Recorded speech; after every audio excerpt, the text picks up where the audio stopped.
Hello guys, வணக்கம். தோட்டத்துக்கு போயிட்டே இருக்கேன். என்னோட நண்பர் வீடியோ எடுத்து எனக்கு ஹெல்ப் பண்ணுறாரு. அவருக்கு ரொம்ப நன்றி. இப்போ தோட்டத்துக்கு பக்கத்தில் நான் போயாச்சு. இங்கே பாருங்கள், நல்ல அழகான ஃப்ளார்ஸ் எல்லாம் நிற்கிது. அதுக்கு பக்கத்தில் தான் ஒரு அற்புதமான ஒரு செடி நிற்கிது. இந்த செடியை நீங்கள் பார்த்துருப்பீங்க. இப்போ உங்களுக்கே புரிஞ்சிருக்கும் நான் என்ன செடி உங்களுக்கு காட்டி கொடுக்க போகிறேன்னு. பாம்பு செடி பாருங்க. இது ஒரு அற்புதமான செடி. வீடுகளில் அழகுக்காக பயன்படுத்தக்கூடிய ஒரு செடி. வீட்டுக்கு உள்ளாடி என்ன செய்யலாம், வளர்க்கலாம். நம்ம தூங்கக்கூடிய பெட்ரூம் பக்கத்தில் இருக்கக்கூடிய விண்டோ பக்கத்தில் கூட வச்சு இதை என்ன செய்யலாம், நம்ம வளர்க்கலாம். காரணம் என்ன தெரியுமா? எல்லா செடியுமே பகல் நேரத்தில் ஆக்சிஜனை வெளியிடும்.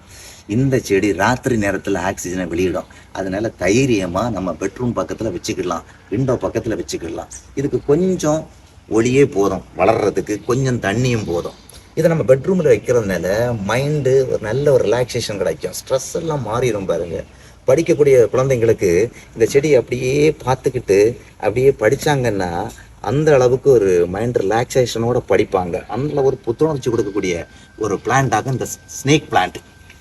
இந்த பிளான்ட்டுக்கு என்ன ஒரு முக்கியமான ஒரு நல்ல ஒரு குணம் இருக்குது பாருங்க. காற்றுல இருக்கக்கூடிய நச்சு பொருளை எல்லாம் உறிஞ்செடுத்து காற்றை சுத்தாக்குறான். அப்போது நம்ம தூங்கக்கூடிய ஒரு இடத்துல இந்த செடியை வைக்கும்போது நல்ல ஒரு சுத்தமான காற்றை சுவாசிக்கிறதுக்கு ரொம்பவே பிரயோஜனமாக இருக்குது இந்த பாம்பு செடி. நீங்களும் ஃப்ரெண்ட்ஸ் உங்கள் வீட்டில் இந்த செடியை வளர்த்து நீங்கள் நல்லா என்ஜாய் பண்ணுங்க.